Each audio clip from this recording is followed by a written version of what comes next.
Ladies and gentlemen, thank you all very much for your attendance. Great to see such a big crowd here. I know how interesting and important this topic is. My name is Alex White, Director General of the Institute of International European Affairs. As I say, it's my pleasure to welcome everybody. I have no more to do other than that, and to say how great it has been working with Vodafone, Sabrina Casalta, Chief Executive, and her team. It's been great to work with you on this important event. And my sole job now is to introduce the chair and moderator of this event, who's my good colleague, board member of the Institute, former Secretary General of the Department of Enterprise, Trade and Employment, Dr. Orla Quinn.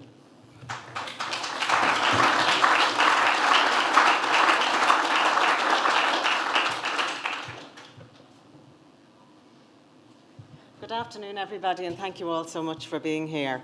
As Alex said, we're delighted that the IIEA and Vodafone have collaborated on this event. I think it's a topic that's of huge interest to us all.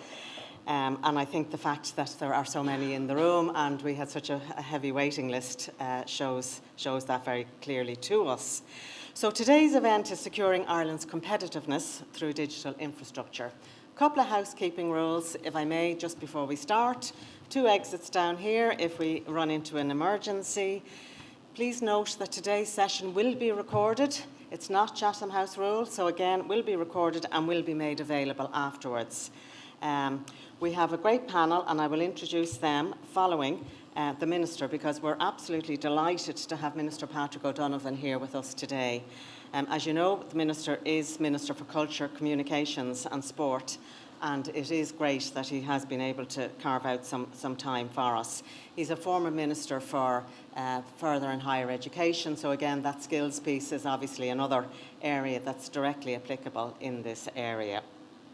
So, also please note that we don't have any flash photography in the room here, and no flash lighting is permitted, so please be sensitive to that and keep that in mind. I'll briefly introduce our panel and then I'll ask the Minister to come up and address us. So first, beside me on the right here is Joakim Reiter. Joakim is Chief External and Corporate Affairs Officer at Vodafone Group. Delighted to have you. Joakim has a lot of experience in this area and also has huge experience in the international and foreign affairs area dealing with these topics in Sweden. Next to Joakim, we have Gareth Blaney, who's the Chair and Commissioner of the Commission for Communications and Regulation. Gareth, again, brings huge private sector experience to this area, and we will hear from him. And then Frances Ruane, again, many of you will know, she's the Chair of the National Competitiveness and Productivity Council, and a very distinguished person of many boards and former Director of the Economic and Social Research Institute. So, without any further ado, I might ask the Minister to step up and join us. Thank you.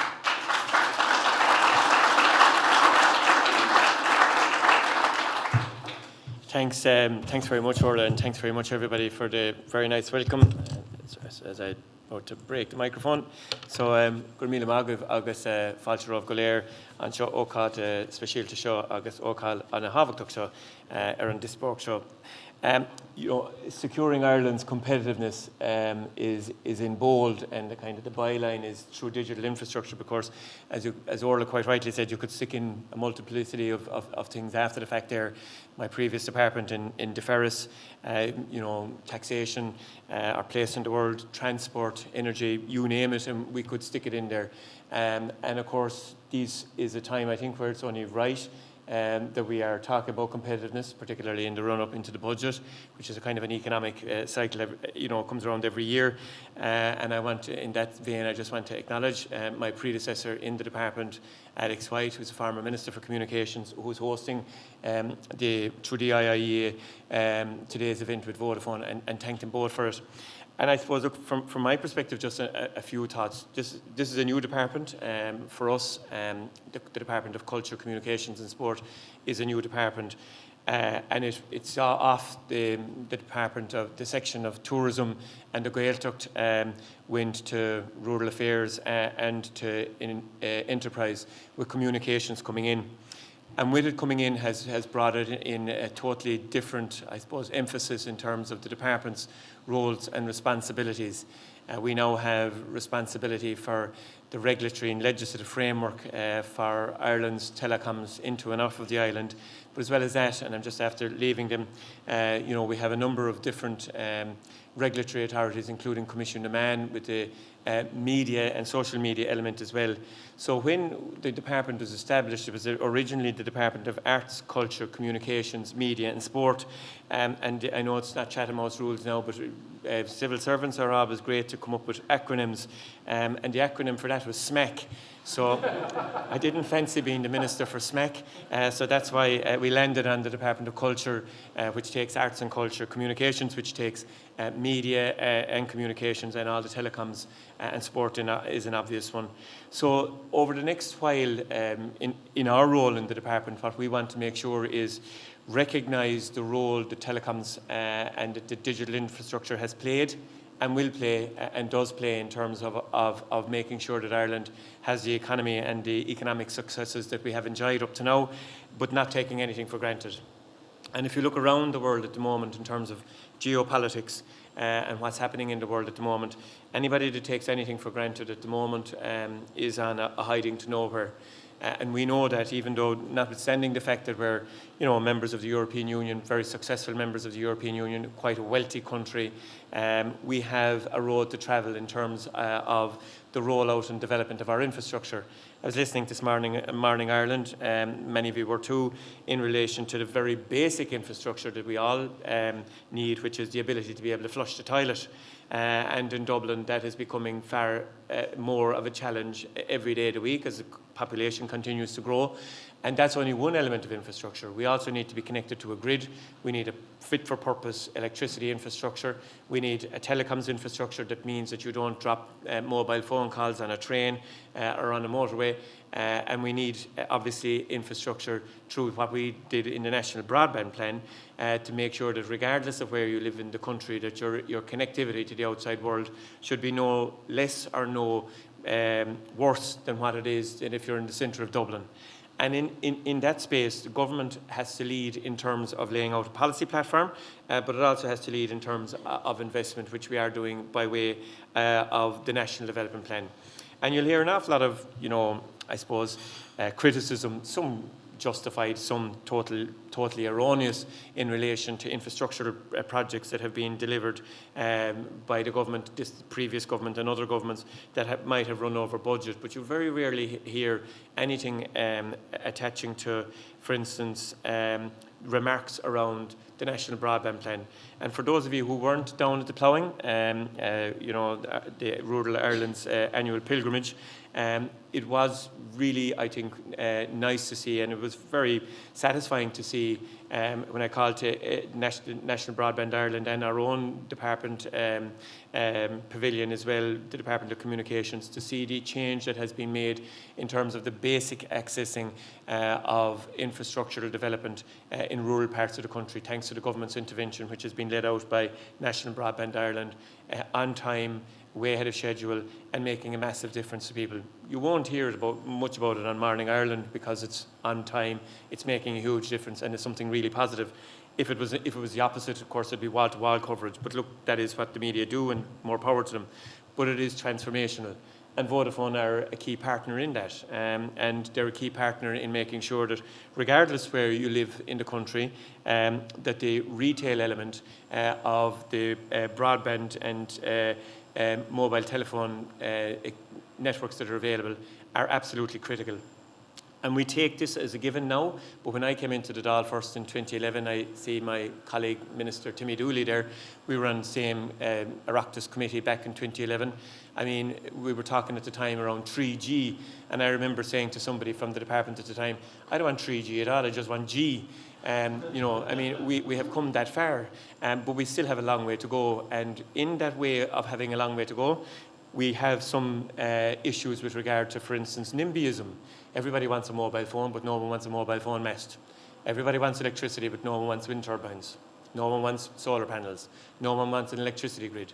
They think that the electricity is going to fall out of the sky and the mobile phone signal is going to fall with it. And realistically, that's not a sustainable position, to be quite honest about it. I do think that people have a right to object. I don't for 1 minute say that people don't have a right to object. And that we also need to look at people's concerns, but we also need to look at the greater good as well. And the greater good of the country has been well served over the last number of years with the rollout of infrastructure that was quite, in many cases, going back to Pat Rabbitt's time when he was Minister for Communications, quite controversial, but decisions were taken at the time that were the right decisions, because otherwise, if they hadn't been taken at the time, we would have been left in a very, very difficult situation with regard to having probably, a third world infrastructure with regard to the making of a very basic thing like a telephone call. But we're very fortunate here in Ireland that we have moved on substantially from that. And in that space, like, we have 15 of the 25 very large online platforms and search engines are based here in Ireland, and 5 of the 7 recognised gold gatekeepers and 8 leading providers of cutting-edge AI models are also based here. But there's a whole pile more that's going to have to be done. And again, in that space, we can't take anything for granted. And in my previous role as Minister for Further and Higher Education, when I was going to school, AI made, when you came from a rural part of the country, AI meant something totally different to what it means now. But a lot of universities at that time were saying that this has to be part of the government's next iteration around a national development plan, because if we find ourselves repeating the mistakes that we might have made with regard to other rollouts in the past, our competitiveness is going to dwindle. And that is something that I think we have to be very, very mindful of. And I know that my colleague Peter Burke is too. In the second half of next year, we're going to have the presidency of the European Council. And this will be an opportunity for Ireland to really lay out where it is that we believe that Europe's approach to this also needs to go. Because one thing having a national ambition, a national set of policies, it's a totally different thing influencing a European plan in this space. And in the next couple of weeks, I'm going to Copenhagen for an informal with my colleagues around the comms ministers. And obviously, look, a lot of the difficulties that we encountered here in Ireland is now going to be, par for the course in some of the more recent accession countries, and those countries that aren't members but hope to be member states as well, in the Balkans, in the Western Balkans. When they come into the European Union, the exact same difficulties are going to lie for them. So Ireland has not only a potential to be a leader, but it also has a potential to be a teacher in this space in terms of making sure that the improvements that are needed for ordinary basic infrastructural improvements in our telecoms and digital services, that they can not only be done here in Ireland, but that they can be done across the European Union. And the best example of that is, as I said a while ago, the National Broadband Plan. Like, the National Broadband Plan got off to a fairly rocky start, to be quite honest about it. We don't remember it now, but there was an awful lot of detractors. People said it was an awful waste of money. I remember one particular senior civil servant saying that it was a particular waste of money, and why would you want to invest so much money in giving people down the country the right to be able to book flights on Ryanair or Aer Lingus? The reality is that shortly after the rollout of it came COVID, and everything changed. And all of a sudden, working from home has become the norm, and people based in Dublin can live quite happily in Carsavine or Valentia Island. Were it not for the government's intervention there, and were it not for the fact that the government ignored the senior civil servant at the time who said that we shouldn't do this was a total and absolute waste of money, we would be in a very different space now. But we're not, thankfully, and governments make decisions for the benefit of the people, ultimately, that elect us, and this was one of the ones that I think that we can be really, really proud of. And the rollout of it, I was in Achill recently with National Broadband Ireland, has been transformational in terms of making sure that people have access to services and opportunities that they couldn't have imagined that they would have in Achill and places like that in the recent past. So on top of that, while we've had investments, we've also had over the last number of years a lot of strategies and plans and policies and legislation. I suppose key among that, the digital strategy in 2022, which has really been one of the drivers to try and let out a series of objectives that the government, along with key partners in the commercial world, can deliver to people and to customers around the country. And that has to be hugely important. And in that space is regulatory oversight. Now, I have been quite a critic of regulatory oversight. You'll be glad to know that I'm in a good mood today. I'm not going to take the legs out from under anybody.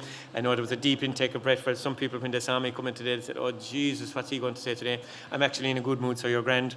But regulatory framework is a part of this. And one of the critical things I think that has shown us in the last number of years was the recent Storm Éowyn. Like, we are a first world developed country. We are one of the wealthiest countries in the European Union, but yet an Atlantic storm can just flatten us for weeks on end. There was people down in Beara and in West Mayo that were left for, I don't know, was it 19 weeks without basic levels of communication and basic levels of connectivity. And we have to learn those lessons, and we have to make sure that it can't happen again.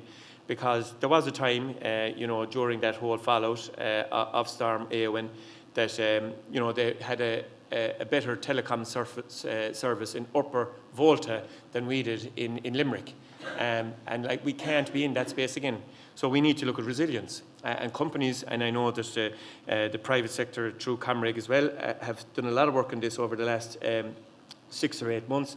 And they're crossing everything, including fingers, toes and everything else in advance of the next storm. But the work hopefully will have made a big difference, because if a storm of that nature can literally flatten a country's telecom service and leave an area as big as Belgium and the Netherlands without a blue light service, we have a big problem, and it shows our vulnerability. And our vulnerability, in terms of our competitiveness, will obviously be one of the key factors that people looking to invest in Ireland will say, this is something that we'd be wearisome of. And I think it was a big lesson for us, and I think it was a lesson that we needed to learn, that yes, we're a wealthy country and everything was going along hunky-dory, but we also need to invest in basic infrastructure. And, it wasn't all the trees, contrary to what, you might say, some people might have you believe. It wasn't all ash dieback that brought down the poles. In many cases, it was just basic lack of preventative maintenance brought them down, and it left us in a very vulnerable state. But I think we've learned a very serious lesson. The department has, I know Comreg has too, and the companies have, to make sure that if anything of this scale is to happen again, our responses have to be totally different, because our responses the last time were wholly inadequate, both public and private, in terms of responding to people around the country. And that's something I think that is a positive since this department came into being. The next thing, I suppose, is in relation to where we stand with regard to the European Commission's State of Digital Decade Report 2025. God, that really sounds like something that I'm going to take to the bedside locker. I'm reading J.D. Vance's book at the moment. I'm kind of weighing up which am I going to lay down. Hillbilly Effigy, or the State of the Digital Decade Report 2025. It basically says that Ireland is making significant progress in it, which is an important thing to do. And some of the figures in it are quite, they're quite satisfying. Coverage of fibre and very high capacity networks has soared to over 87% in rural areas, surpassing the EU average. And as I say, when Timmy and myself were on that committee back in 2011 and 2012, we were in the halfpenny place. We weren't even in the top echelons of anything. We were the laggard of everything when it came to EU tables around network capabilities, because there was no capability. And the other thing that is worth pointing out is that rural broadband availability is at 72.19%, and 5G coverage is at 89.9%. They're all very well and good, but those percentages that are still not covered represent massive land masses, the type of landmass that I represent, very rural areas, and they're also going to have to be dealt with in the time ahead. So look, the message that I have for the conference today is one of collaboration and one of working together over the next period of time while I'm Minister for Communications, and particularly for the next 12 months in my role as President of the European Council. We have a great opportunity, I think, in terms of initiatives that will be used not only within the communication space but also within the media space. For instance, our European Digital Identity Wallet. I'm just after coming from a meeting around that with regard to how it can be used as a mechanism to protect children and vulnerable adults online, and what as a society we're prepared to say around that, and how we're to deal with people and deal with agencies and deal with governments that believe that the protection of minors online is something that should be left to parents and parents alone. Personally, I'm not happy in that space. I think that the government and governments and the European Union has a role in that, and we will be looking for collaboration with the private sector and with industry representatives to make sure that we can do more in that space. So look, the time ahead is interesting and is exciting in terms of where the government is and where policy is in this space, and particularly around making sure that the Trojan work that we have seen over the last number of years, where we've seen phenomenal levels of growth, where we've seen phenomenal levels of employment, and we've seen Ireland way out ahead in terms of our competitiveness in the European Union, is not something that we can take for granted. They're only as fragile as the structures and the supports that are put around them. And we know that particularly with regard to climate change and everything else, we've seen the vulnerability of the infrastructure. We need to make sure that we're not in that space again, and that we're not in that space when it comes to other elements of vulnerability. So I look forward to working with the industry, and I want to thank the IIEA, Vodafone and everybody for coming today, and I look forward to the deliberations of your day. So thank you very much. And different viewpoints in this room, so I want to have time to open it up for questions. Just for some opening comments on the discussion. Okay, hard act to follow with the Minister. Great to be back in Dublin. I was actually trained when I moved from government service into private sector in Ireland, so it's always great to be back. And my comments will be reflective partly of Vodafone's position, but also honestly my own personal views in light of having served in government and having served and worked on how do you make sure a small EU member state, and I come from Sweden, which is a small EU member state, can remain relevant and competitive in the environment we find ourselves in. So I will make 3 points. Point number one is I honestly think we haven't really clocked, any of us or all of us, how serious the situation is. The Draghi report was actually issued before the latest upheavals of the geopolitical situation we find ourselves in, before the latest challenges to our export-led growth model of Europe. And what he called out, and if I had to summarize it in the most simple way possible, he basically called out that Europe has sleepwalked into a situation of self-imposed handicap and a lack of a willingness and ability to tackle its own problems. This has nothing to do with the rise of China or US trade policy or anything else. This is purely European complacency. And what he calls out is that actually is a very toxic mix for both the societies we operate in from a social point of view, where we have huge problems, including with an aging population. From a competitiveness point of view, the future of jobs, the type of prosperity that we will build for future generations, environmentally, in terms of the climate change transition that we need to do, and underpinning all of that, not to mention security, and I will come back to security later on, but underpinning all of that was the fact that we haven't taken competitiveness seriously. And no wonder there's been an element of handing that over to the private sector as if it somehow magically will fall into the laps of Europeans, and somehow we would be guaranteed by birthright to remain the most prosperous region on the planet, which is not the case. So we are at a very, very, very important moment, and I thought I'll illustrate that with digital infrastructure. Why is digital infrastructure so important for me, besides working for Vodafone, obviously, so I'm obsessed about it. It's also because if you just take a step back and look at our overall productivity numbers, and in government I work more on productivity than competitiveness. Actually, we didn't even like the word competitiveness. We looked at productivity. And we have 3 levers. We have labor, and guess what? I don't think there is a lot of politicians in Europe today that would argue for mass immigration as a way of addressing our demographic deficit or demographic challenges. You have capital utilization, which Europe actually has, broadly speaking, done really well. And then you have something called total factor productivity. And total factor productivity is the number one driver of the gap that started to open up between us and the United States in the mid-90s and has continued ever since. So we were 10, as Europeans, we were 10% larger than the United States in 2008. We're now 23% smaller than them. And if you start asking yourself the question, why is that the case?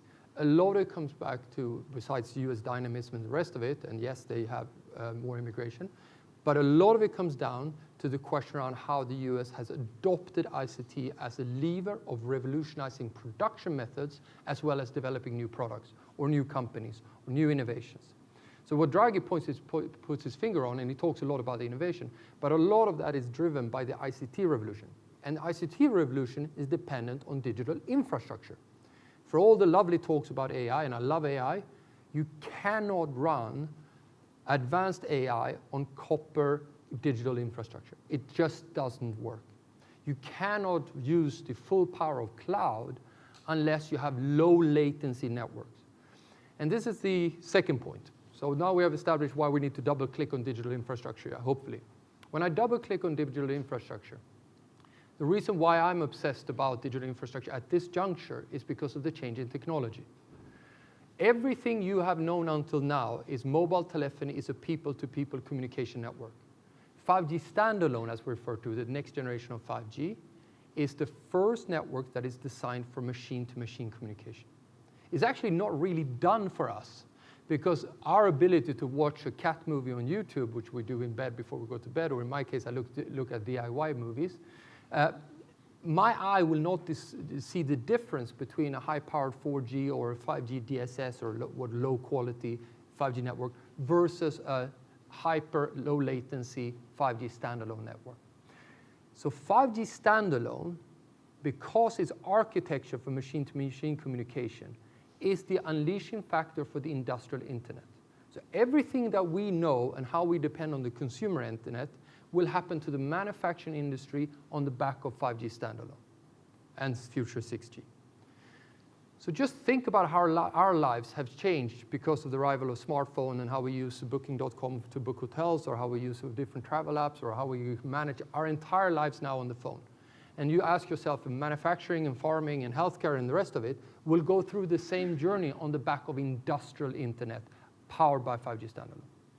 That's a huge transformation in the way that we run, and that will unleash then the full cloudification, sensor technology, data lakes, deploying generative AI, and more importantly, edge AI in vertical applications.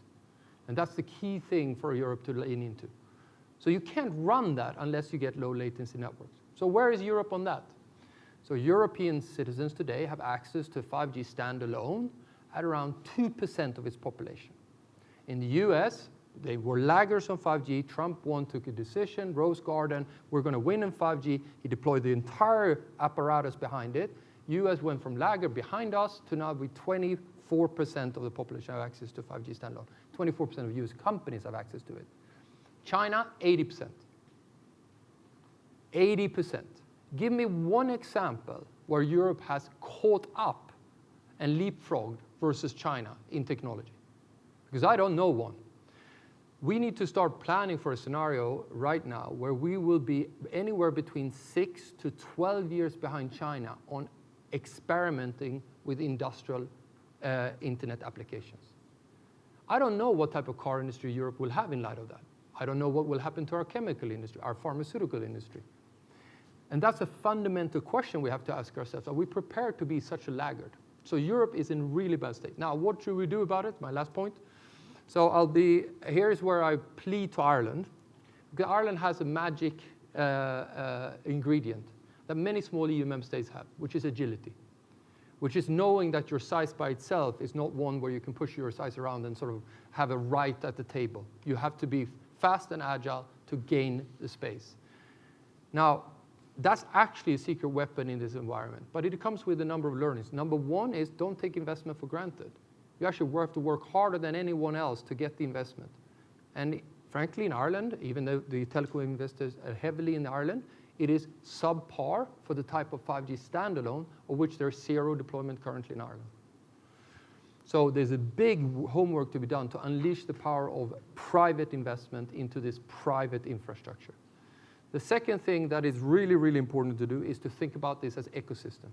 You have to understand how the network interacts with then the ecosystem of which you have sensor technology, data centers, and ultimately edge AI applications that will be invented by the many verticals. It will be invented by the farmer associations themselves, farmers themselves, the pharmaceutical companies themselves.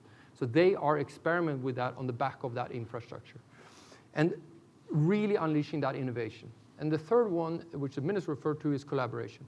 In collaboration, again, small countries have many times an advantage because we can break down artificial barriers, this siloed mentality. But the fundamental question I'm calling on everyone to realize is digitization is basically the ultimate end to the way we organize our society according to the Industrial Revolution, where we thought about things like telco versus tech, or telco versus banking, or department doing X and department doing Y. Actually, digital is horizontal.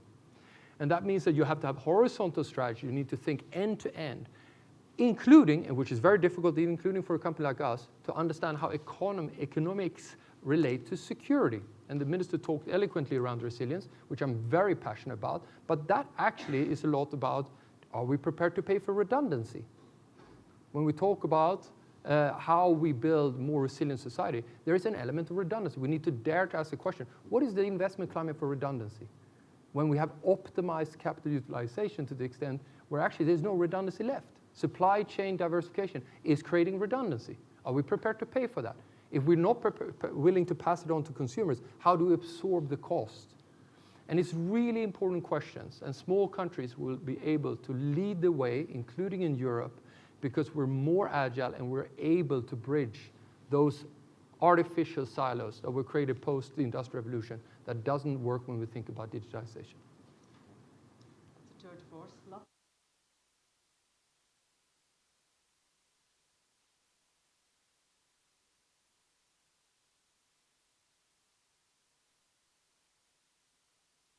And I think some of this has been covered by the Minister and Joakim already, but I had 4 words for you really just to talk about where we see digital infrastructure at the moment. And each of those, I think, feeds into the competitiveness argument. The first word is reliant. The second word is resilient. The third word is robust. And the final one is radical. So I might just explain some of those words and the background to it. And I think the Minister put it very eloquently about COVID, how COVID changed from a sort of a demand point of view, what we needed and the step change that we had in our sort of digital lives, both work and at home. And what happened around the same time, and again, it was nice to hear the Minister recognising, the value that's been invested. So this whole move from copper to fibre is a multi-generational move. Ireland has gone from at the bottom of the table to beyond the average in the table. Clearly, the National Broadband Plan was a part of that, but also industry's investment. It could be Cyro through Vodafone, Air, Virgin. There's been a number of commercial players also heavily investing in that move from copper to fibre. So between those two pieces, we as a society have become much more reliant on connectivity as part of our lives. Part of that connectivity, and so we had a sort of traditional telecoms, but that looks through into data centers. It's an end-to-end connectivity. And that digital infrastructure right the way through is what the customer cares about in terms of things working. A lot of that digital infrastructure is sort of US based and sort of, but if we look at the connectivity, it's sort of interesting that some of the major manufacturers, you've got Nokia, you've got Ericsson, they're actually European based. There is no equivalent in the US. The Chinese are not in that case. They are sort of self-reliant and sort of a significant player in that. I think that's worth just noting. As soon as Europe's not always behind, we're good at some things, and it's good to sort of recognize that. But that reliance is an absolutely critical thing for us to think about as a society, which brings me to the next R, which is resilience. And again, the Minister put it very eloquently about the impact of Storm Eowyn. This is a sort of a portent for us of what's coming. So we do need to be prepared. I think he was giving us too much credit about the level of preparation we've done. So I think not just for us as a regulator, but as industry, we have more work to do in this.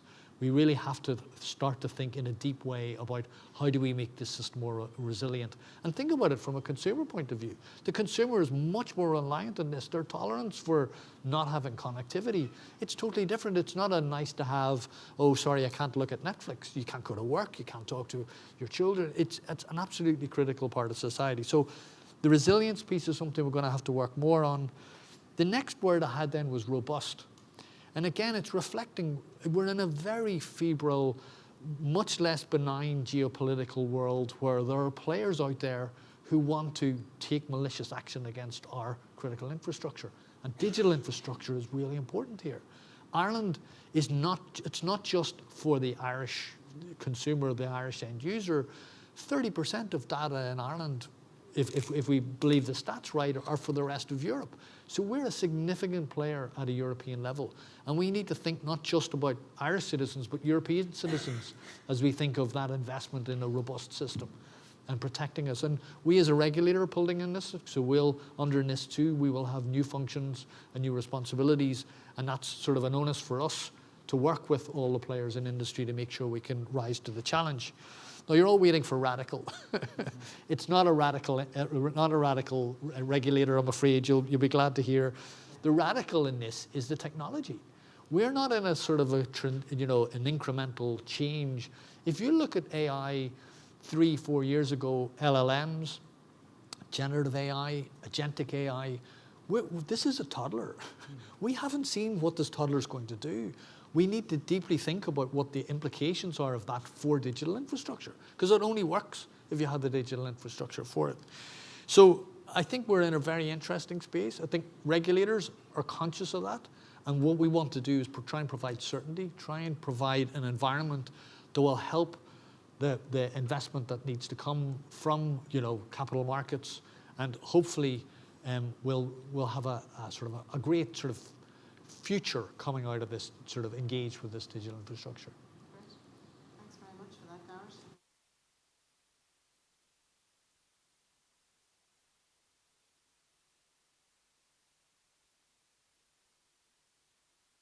Broaden the thing out a little bit further again, making more trouble for the chair. But let me do that. But let me start by going back to where I mentioned already Mario Draghi, because Mario Draghi called out European sclerosis in very blunt terms. And in fact, we all knew about it beforehand. What was just smart was getting Mario Draghi to do the job, because he had the competence and he wasn't party pre in terms of having been around Brussels for years. So it was actually brilliant. I remember thinking, oh, that's the smart move. So he did call it out, and what's even more fantastic is he stayed with the case, and this week he's called out where we are or aren't a year later. And I think there's a message in that for all of us. Yes, talk about what we've done, and van der Leyen reminded him of all the things that had been achieved, but there are things we haven't done. And we as a country need to do that. And we tend to be potentially very good at it, because we know to get past the frontal cortex, we've got to get people on side, so we do that very often, very generously, and then we say, however. And however, it's where the real magic or mischief starts. But in terms of these areas, we need to do that. And we need, it's not around the blame game. These are tricky, major strategic decisions that are interconnected. And we need to be aware of that. We need to recognize what do we need to do to be able to deliver on that. So the minister mentioned the broadband, NBI, that working. So the question is, what's the success of that? What were the success factors that made that work? What was the process within the system that actually led that? It's not perfect. There's a lot of people who be critical of the cost. But one of the things that tends to get forgotten about these public good infrastructures is that the benefits go way beyond the immediate players. So it's the real public good issue that you get spillover effects and other things that enhance productivity, enhance innovation, etc.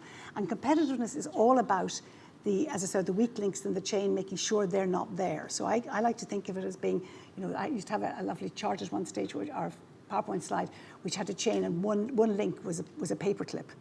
And that's basically what's important. And the minister touched on that very well, because of where he's been. He was aware of the further education issues in relation to a digital infrastructure, because that's crucial to have the people who have the expertise in relation to that.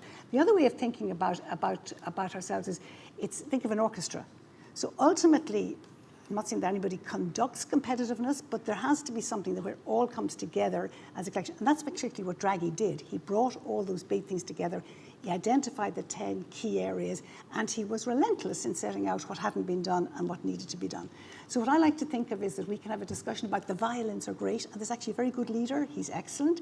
And the cellos, they're not quite as good as the violins, but they're doing well. And the leader there is actually taking on more experience, etc. But actually, if the conductor isn't there bringing it all together, it doesn't work. And I think the big issue for us as a country, the big challenge, so you talked about being nimble and agile, and I agree with you completely. The big issue is that if you are to be nimble and agile, you have to have people being able to make decisions succinctly and quickly.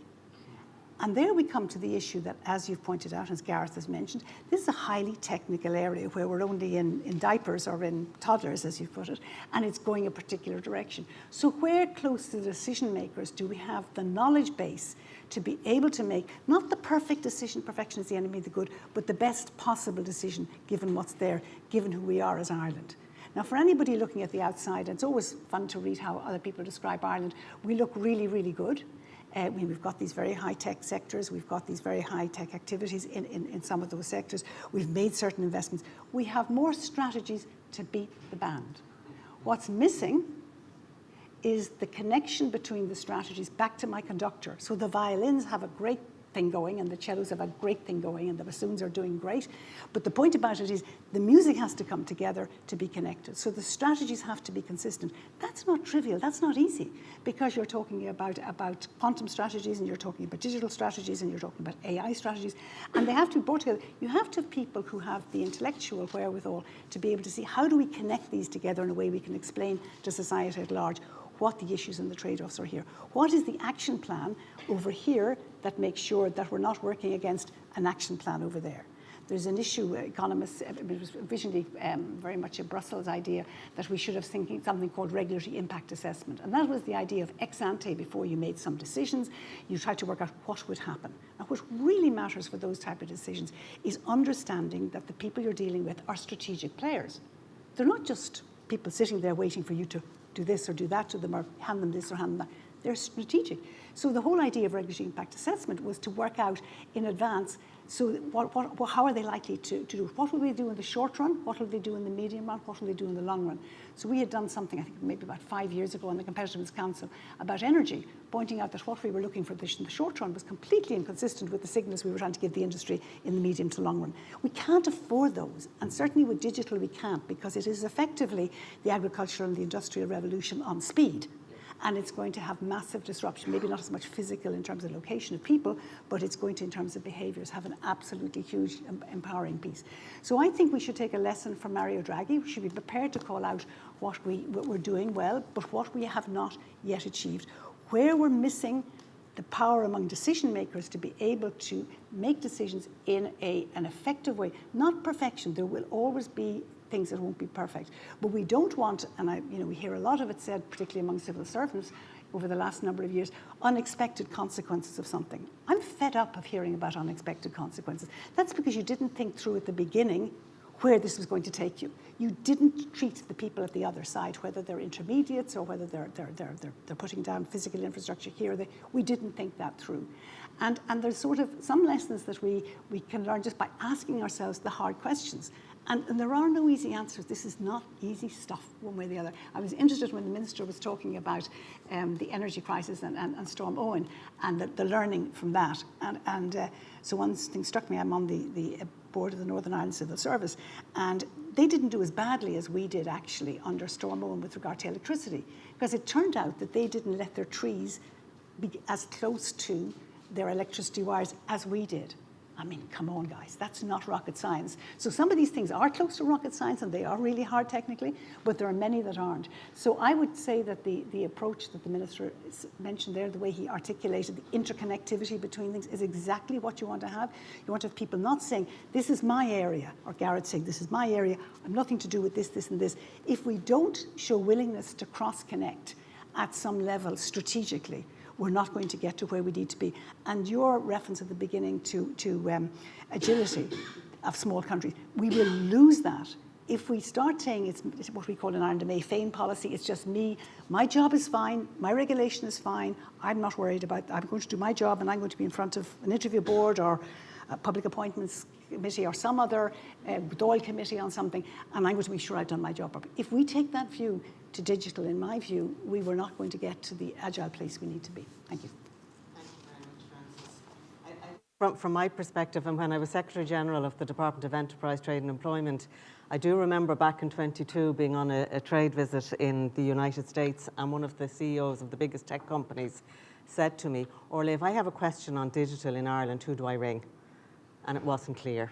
So in fairness, we did come back and we worked with all of the government departments, and digital is absolutely cross-cutting. And we did produce the first digital strategy, working with departments of the Taoiseach, communications, enterprise, education, skills. And that was in 2022, and we focused on 4 aspects of it. Infrastructure was number 1, enterprise was number 2, skills was number 3, and delivery of public services through digital was number 4. And a bit like Frances said, I don't believe in strategies for the sake of having strategies. So every year we published a progress report on what was done and what was delivered. And the world has changed since 22. So it's quite interesting. Cyber wasn't as much to the forefront as it is now, obviously in national security.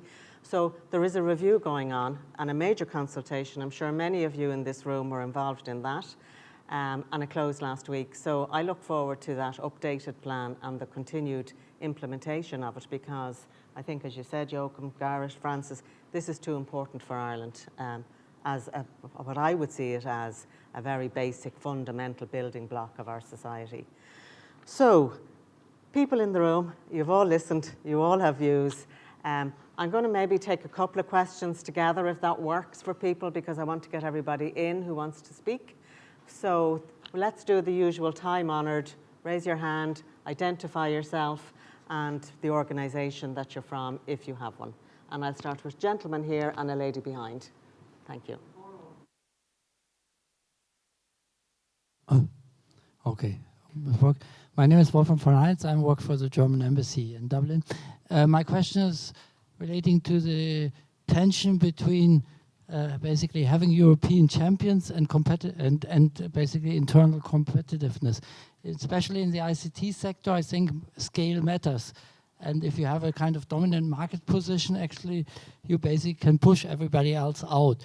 I think we haven't really had this discussion in Europe. I mean, the US answer is quite clear, and also China, they champions, basically. But what is our position in Europe, basically, and where does Ireland fit into that? And I will take second question here, and then I'll come back.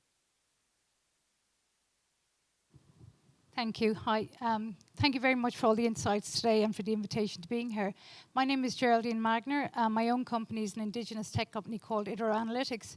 But I'm here today to represent the voice as the chairwoman of the Small Firms Association. And I suppose my observation is that much of the limelight can often be bestowed upon large projects or large business enterprise when it comes to the design of policies around infrastructure and competitiveness. And I suppose, just to give you context to this, recently we did a nationwide research survey independently with Amorach, which showed, and I'm delighted to report this, that 9 out of 10 small businesses have adopted AI. Now let's also put it in context. What is a small business? Under 50 people. But here's the big figure. 98% of businesses in Ireland are small. Okay? 1% are large and circa 1% medium. But so the paper here today, it's brilliantly titled The Connectivity Dividend. And I suppose I'm here to make sure that we don't have a connectivity divide. And my question is that I often believe that some of the strategies regarding digital strategy in Ireland unintentionally can overlook the needs and the ambitions of small businesses. And clearly we have the ambition. And I was just wondering, around that, what do you think about how we can better reflect the needs of the small businesses, which cumulatively are huge? And they're not just caught in cohorts of clusters around the country, they're in far reaches and they need rural and regional attention. And that would be my question. Thank you. Okay, 2 questions, quite disparate, but still in that space. Who'd like to kick off? Can you do the SMEs? You take the SMEs, Gareth? I'll take the other one about the sovereignty, the scaling. Yeah. Okay. We've actually, Jaco and I sat on a board for a think tank in Europe, a regulatory think tank called CER, and they've just recently, in the last week, got a paper on specifically this issue about sovereignty, national champions versus competitiveness. And their clear view, and we sort of input to this paper as well, is that if we start to take this approach that we need to protect the European companies and we have to have less competition, we're damaging Europe. The best way, in the view of this paper, and I would support the view, is that opening ourselves to more competition, competing with the best. If the best are coming from the US, then that's the technology we should compete with and learn and adopt as Europeans. So the sovereignty and competitiveness, we won't achieve competitiveness if we're constantly trying to protect ourselves. So we need to push back against that sort of protectionist approach. But I'd recommend reading that paper. It articulates it much better than I can. Sorry, I can't stop commenting on that, if you allow me. I mean, I spent 20 years of my career as a northern liberal, as we call them in the EU. So that's Ireland, Sweden, Germany at times, just to be clear. The Nordic liberals. And it's a bizarre conversation going on in Brussels because it's missing the point. The point is that we don't have a functioning single market. I wish people could get serious about that. That's how you drive competitiveness. That's how you'll get scale, not trying to sort of maintain our fragmentation in our own market while trying to sort of prevent competitors coming from abroad. And frankly, Europe's biggest problem besides the single market and the fragmentation, therefore preventing our own companies from scale, is that we are not paying enough attention on adoption. So, sovereignty in the absence of adopting the technologies that drive the competitiveness will be a fig leaf that in the end will crash. You do need to, and it was the Capgemini CEO earlier this week that actually went out very openly and said, and he's a French company after all, who said, I'm a big supporter of sovereignty. The way to get there is through adoption. And that's an openness approach. It's not a closure. So on SMEs, so violently agree with you. Vodafone, and I'm not coming on Ireland here. I see the local CEO sitting here and the local EAD, so I may step in it. But Vodafone in Europe, if I take that, we are not as successful as many times the incumbents, or for that matter, big tech when it comes to large enterprise. We are, however, champions in most of our markets on SMEs. So we know really well the problem of SMEs. And for us, when you run, we came out with the digital gap, or the actual digital divide that still permeates Europe. And our own calculations is if you would close those gaps, and that's beyond rural, urban, it's also very much between large companies and small companies, you have a potential upside of 1.3 trillion in Europe, half of which is generated from digitizing SMEs. So it's super important to be laser focused on that. Now, we also know, because we operate in many jurisdictions, the impact it has socioeconomically when you actually go through the journey of digitizing SMEs. Fantastic example of that was Spain, that we unfortunately exited, but we worked with the Spanish government to develop digitization diagnostic tool. So SMEs would be able to work with us to get a diagnostic, and we would give them then sometimes we work with US tech, sometimes we develop our products ourselves to make sure that they had a simple package, because not all of them have IT experts and the rest of it. So you need to make it very sort of plug and play. And that was a very successful program that the now EAB chair or managing director, Nadia Calvino, was working with Vodafone to create. In Portugal, where we are focused a lot on SME digitization, the companies that were successfully digitizing SMEs paid 37% higher salaries for their workers. So it has a direct impact on the socioeconomic fabric of society. So I'm a big supporter of it. We don't talk about it enough. Frankly, many times as a Vodafone, I find myself, for example, in the European Parliament, talking about, I want to deploy 5G network. I don't really need to do it for the next GlaxoSmithKline factory. They are rich enough to pay for a mobile private network. The reason why I need a public 5G standalone network is because it's the only method for me to bring 5G standalone to SMEs. Because all the large factories will be able to pay for mobile private networks. None of the SMEs will be able to pay for a mobile private network. It's simply too expensive. And in Germany, a month ago, we launched actually a 5G slice, because there we have 5G standalone, because we're really, really pushed ahead with the support of the government, targeted for SMEs. I think what really points to is the fact that in policy terms, we need to make sure that what we're delivering works for SMEs. And that's around how we do it. And I know the department you were in, Orla, has been developing that over the years. But actually, it's changing all of the time, as with technology, because there are different ways of accessing these. And the idea of giving people maximum choices doesn't make any sense, because you put on the burden of choice onto them, which has been one of the things I think people have done incorrectly. Likewise, R&D supports in terms of tax allowances here are very much centred on the Frascati manual, which is very much biased towards the very big firms who can do the R&D. The smaller firms don't benefit from that as much as they would do from the Oslo manual. And we've embedded that into our system, which basically works against the SMEs compared with the larger companies. Let me take another couple of questions. There's a gentleman here, Dan here, and somebody at the back. So that's three. Let's take those three, if I may. Hello. Good afternoon. My name is Kieran Meskel. I'm from 3 Ireland. You've outlined some opportunities and challenges for digital infrastructure and competitiveness.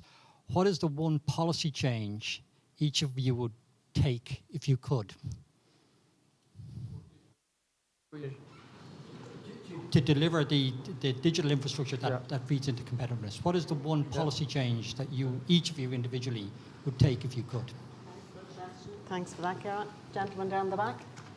Sorry, Harry O'Donovan, IIEA. Congratulations, Vodafone, and to the whole panel. Discussion. I was struck by Francis's comment, actually, a number of people, about the need for collaboration, coherence. It's put as a kind of an orchestra, is the idea. So I suppose the question is connectivity across the regulators. How could we achieve that? I mean, I think there are moves on that, but just maybe your thoughts on that, Gareth, would be great, because we have a lot of different regulators now in this space. And so how do we make sure we're all driving in the same direction is the question I'd have.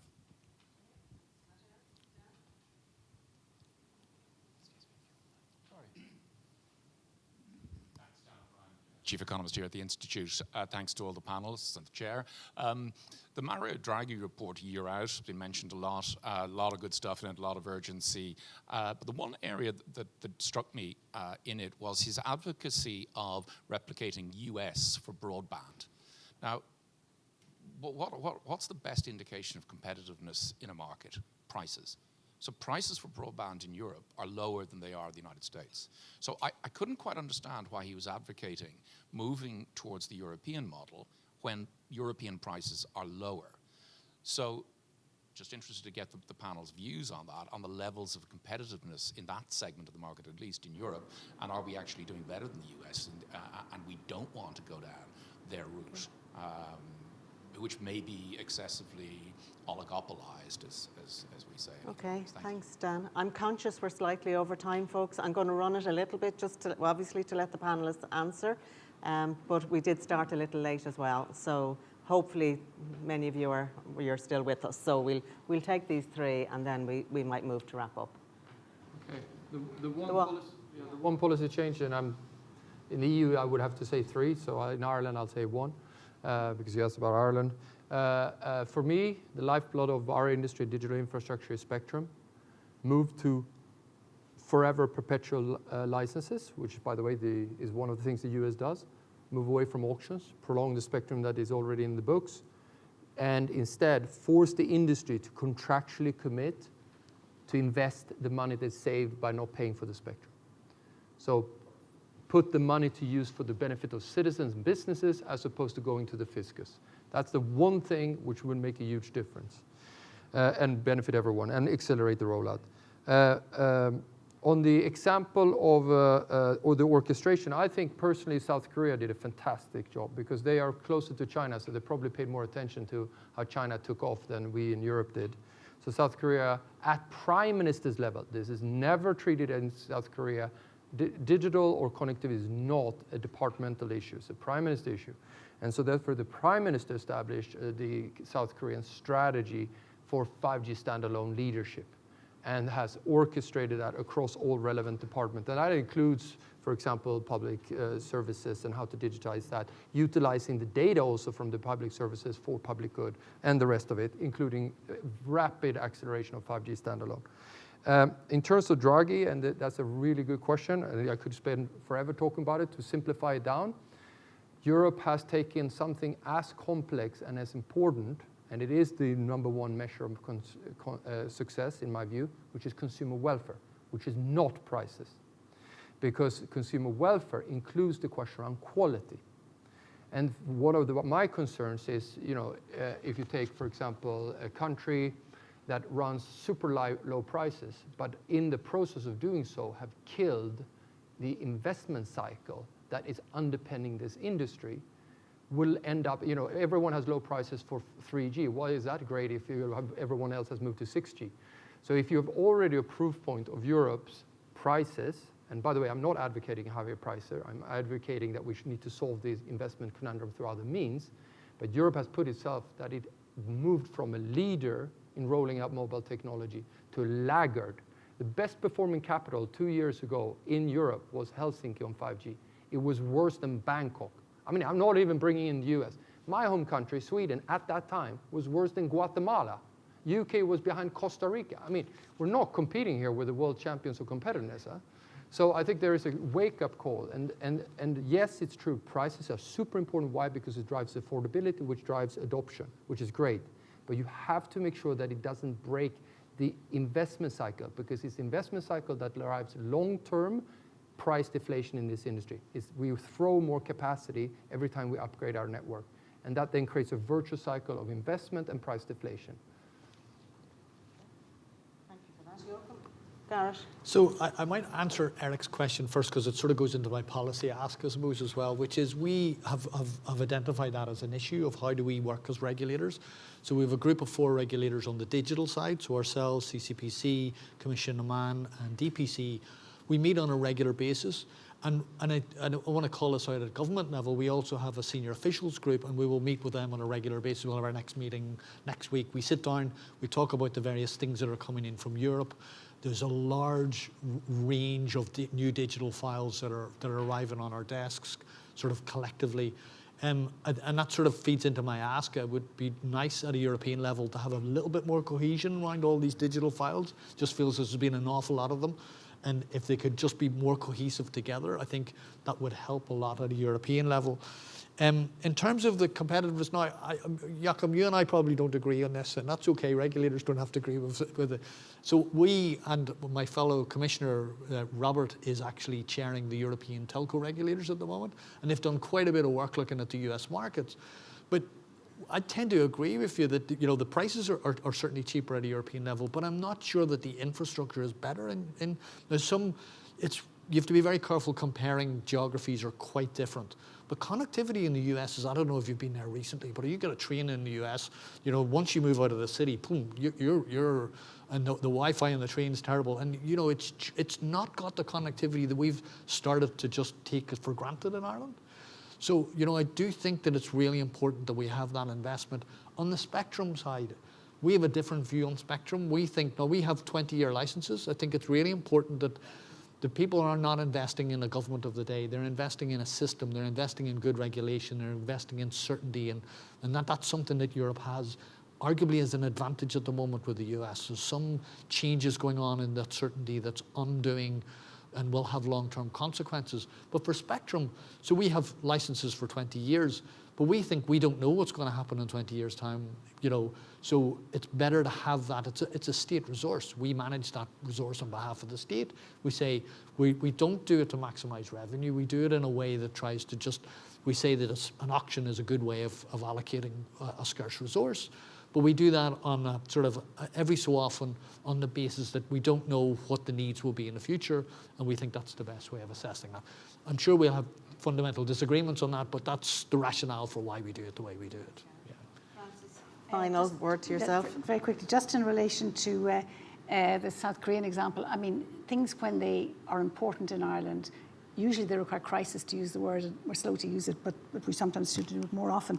Taoiseach's department leads, and that's the Prime Minister's department, and that's been very successful in a lot of major changes, particularly where there are parties spread across not just the civil service departments, but the agencies who are also very powerful, or indeed the regulators. So the issue about spectrum licensing is kind of outside my pay grade, but the bit I know about this that I understand is this is very complicated, and the design of the mechanisms really, really matters. Why do we have Nobel Prize winners in the last two groups of Nobel Prize winners getting for this particular area? Why? Because it's really important.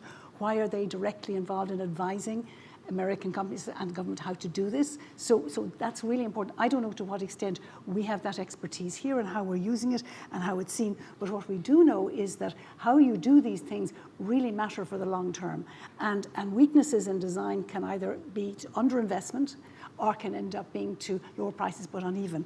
And finally, Gareth, I have to say, as probably the most regular user in this room, maybe not, I shouldn't be guessing, of the Dublin to Belfast train, to use a train to measure something of connectivity in America is to be honest with you, hilarious. But even in this country, it's not very good. So I wouldn't be going that particular way. If you want to criticize American coverage, I would suggest you try to find something else rather than the train system. It may well be weak, but the train system isn't the way to judge it. Okay, thank you for that. Thank you all for being here.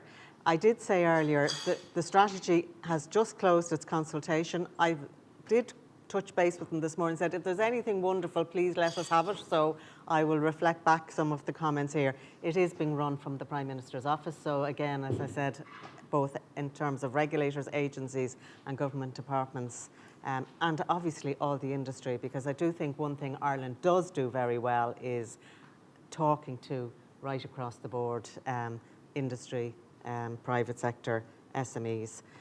One of the things we did do, and I think going back to your question, Geraldine, just on the SMEs, we really did make a huge step up during COVID. in terms of supporting the SME sector in digital. And it's interesting because my colleagues in New Zealand said to me they had actually lost years because they closed their borders during COVID, whereas we actually ramped up hugely small businesses to cope with the difficulties. We could be here for the whole afternoon. I find it fascinating. I'm quite sure all of you in the room do as well. But unfortunately, some of you have a day job to get back to. I look forward to this discussion continuing. Can I particularly thank our three speakers today, Joakim, Garrett and Francis. Can I thank the IIEA team and Vodafone team who set this up. Particular thanks to Seamus, who I think in the IIEA, who really got the agenda going and got us all in place and facilitated the discussion. Safe home, everybody, and thank you very much for your presence today.